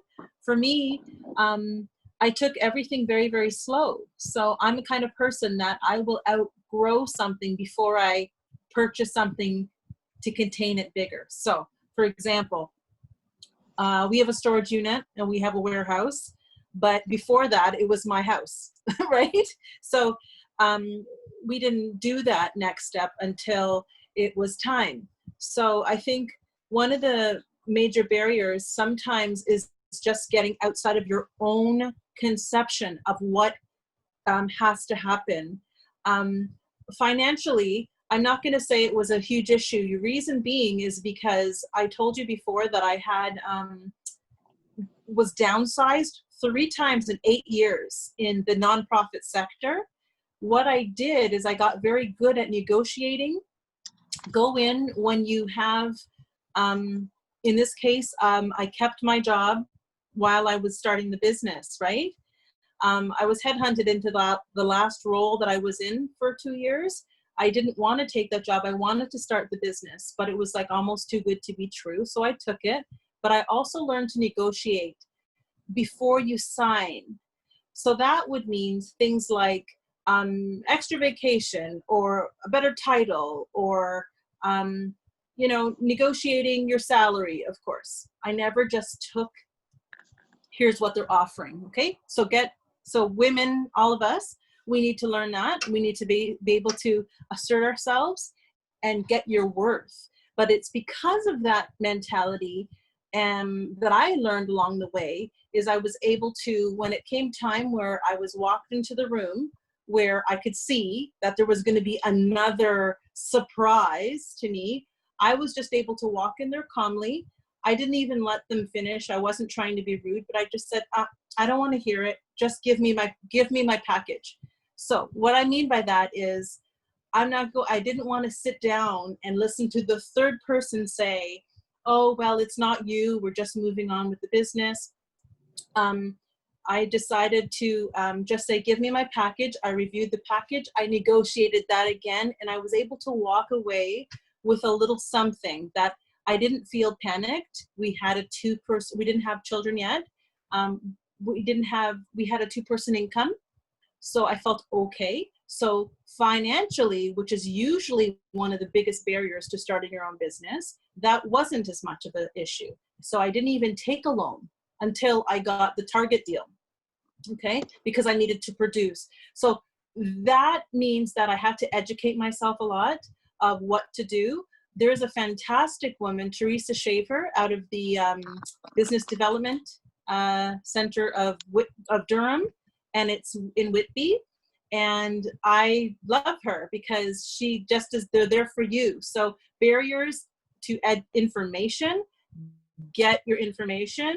connect with people. Like even already on this call, I see that there's people, I've been so much into the business that I'm not connecting with stylists in Durham. So that's something I need to do. So that is one other barrier. So I mentioned 3 things: financial, get your act together before you step out. Information, get it, find everybody, and then your connections with people, which is kind of like information too, but it's a different type of, as an entrepreneur, you need to find your tribe. You need to find the people who like you. First of all, someone said it too, if they don't like you, don't try to get in there and make somebody, who cares? They're not for you. So move on. And those are things that can hold us back. And finally, I will just say that sometimes it's ourself. We can be perfectionists because we've had to learn to be excellent at everything we do. We can't just be mediocre. We have to be the best, okay? Our parents could have been like that as students. Maybe they weren't. But the truth is that we carry that with us. So I'm just mentioning that because we can be hard on ourselves. So just relax, take some time, get your education, find a really niche area for yourself and just go for it, because you have everything, you already have within you everything you need to be successful. Sometimes you just need to tap in to all those things that we mentioned as far as the communication with other people, and your information sometimes is just an area that we need to focus on. But we can do those things that are in our mind to do. You can do it. And I always believe that sort of like the world is waiting for exactly what you have to give. I love that. Thank you, Lisa. I felt like that was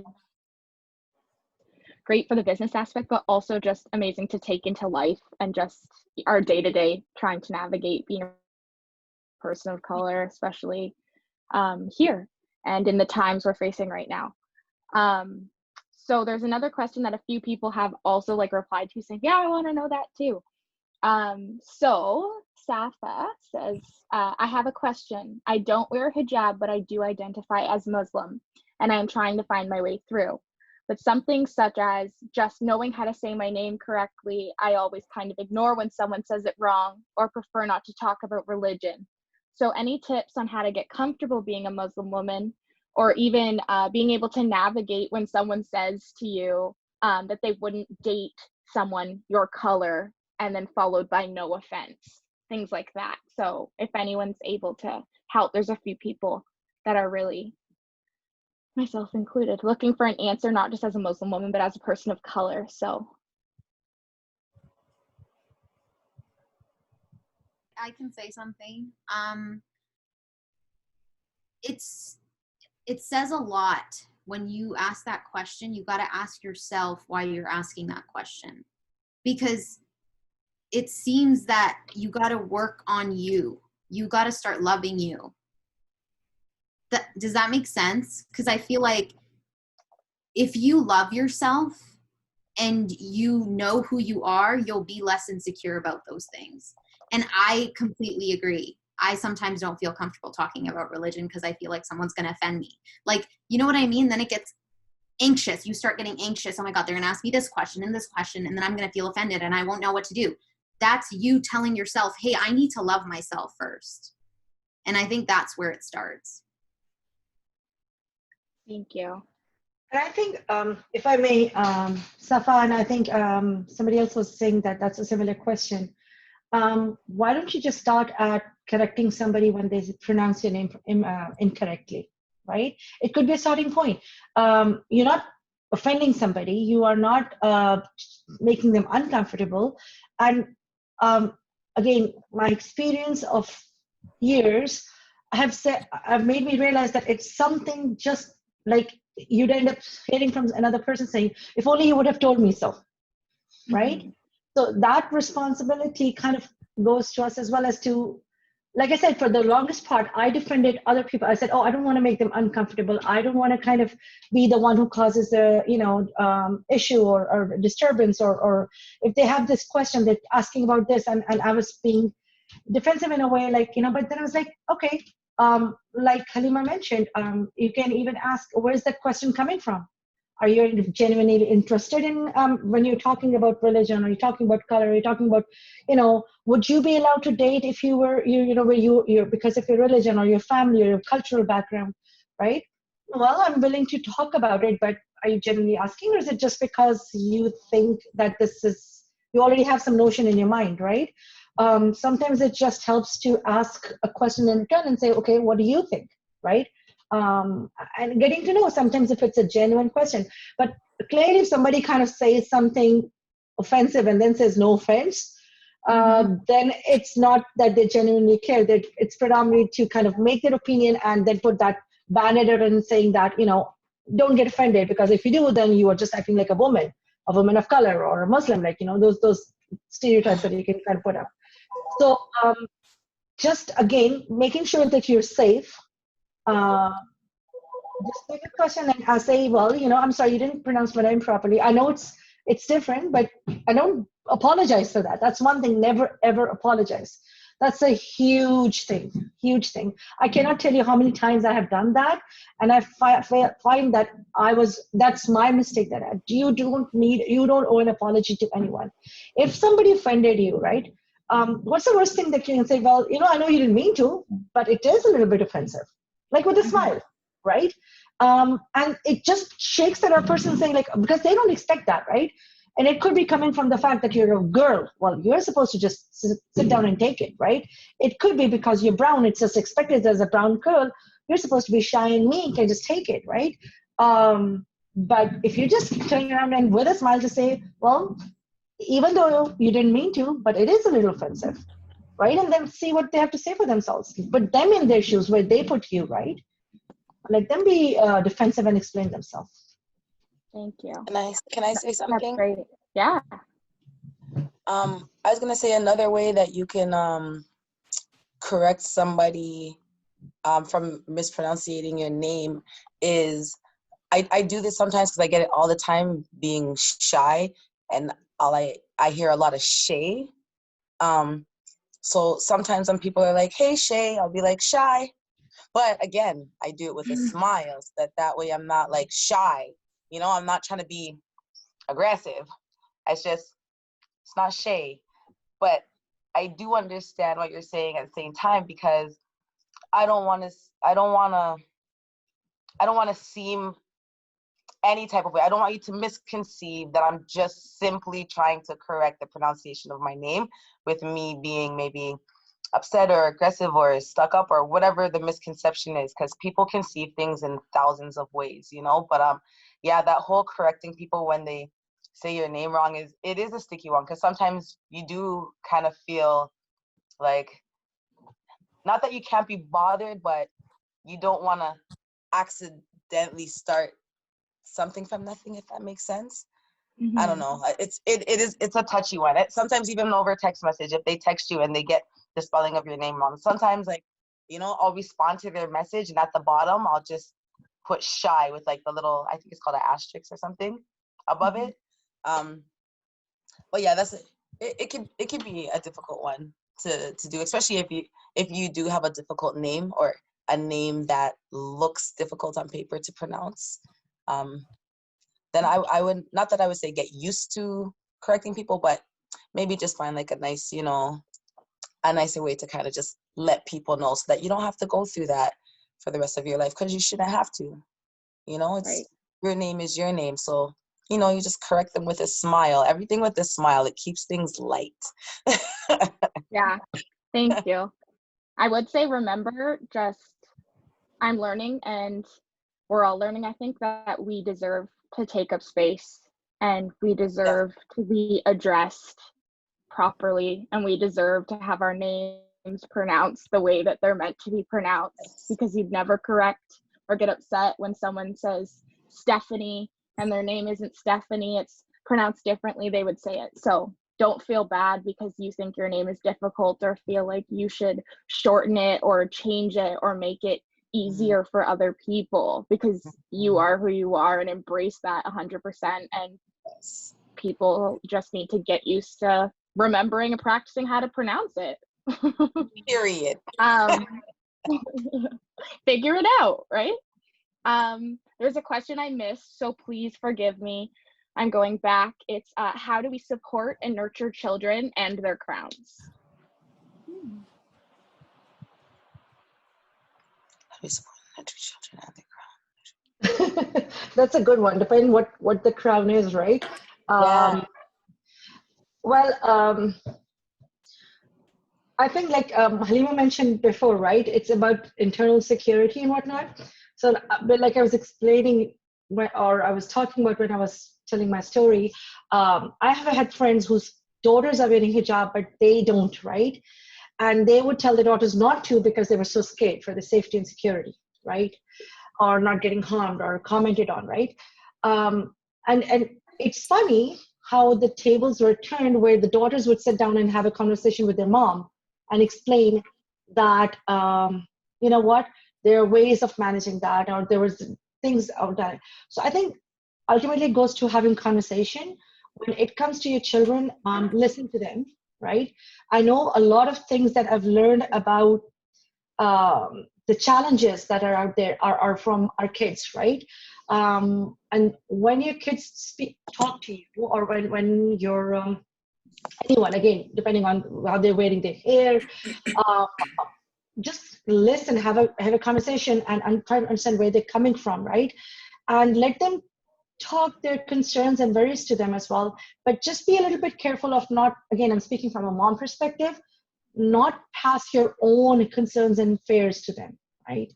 It's a very important thing. I've noticed that my children have a much stronger faith in the system and have much stronger belief in change. And it's my own fear and perspective from being the first-gen immigrant, right, where I don't want to stir the waters, I don't want to cause trouble, right? That I would tell them to back off and you know, let it go, it's okay, right? So just hearing that side and learning from them and teaching them, that's my take. That's how I've kind of dealt with my kids, conversation with my kids. Thank you so much. I feel like we're running out of time, and I know that I was told that any questions that weren't addressed right in the Zoom call will be addressed personally, whether it be in an email thread or something like that. But I think that that's the last question we have time for. I don't know if someone wants to chime in and take over. I just want to say that we all have a heritage. We've all been given something, and I like the word heritage, of course, because it talks about heritage. I make a little play on the word, but the truth is that the heritage that we have, this is important. It's very valuable, and I've said it before. We need to keep going with that. Like, we're on a better place right now than we were. And I think we keep doing that and encourage the younger people coming up. You know, find one good thing, you know, that you're going to say. And that's one other way of, you know, the crown, taking it a little broader, not just being hair or our, how we're wearing our hijab or anything like that. It's who we are, and the confidence that we have is that crown, is that very essence of who we are. So we can adjust it for other people too that are feeling down. You can remind them of why they should be feeling confident or why they're awesome. You know, I have a 3-year-old, and I would hope that when he's in public that someone would just say, oh, that was nice, or say something nice to him, even smile. I think that's one subtle, small way we can counteract all the things we're up against. Yeah. That's great. I agree. Thank you. Thank you so much, Shania, for moderating the discussion. No problem. Thank you guys so much for having me. So before we conclude our session, She Leads in Women of Color DC would like to give a heartfelt thank you to our panelists for their time and valuable insights in today's forum. And furthermore, we would like to thank all attendees for choosing to take a part in this empowering conversation today and for your endless support in achieving our mission.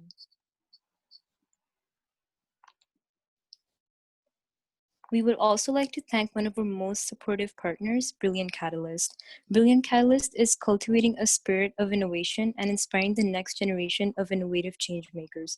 To learn more about Brilliant Catalyst, go to ontariotechbrilliant.ca. Lastly, Women of Color DC and She Leads are very excited that we were able to partner up with Up North Naturals to offer 2 prize giveaways from a raffle draw of all registrants of today's forum. We will be announcing the 2 lucky winners in our post-event MailChimp, which will include all social media handles of the panelists today, as well as informative links and resources pertaining to today's discussion. And before you all leave today, there is a very quick and short survey located in the chat box that we encourage you all to complete, since we heavily rely on constructive feedback to continuously improve our events. Thank you again to everyone for being here on this beautiful Saturday evening, and we appreciate your support and hope to see you at all our next She Talks forums.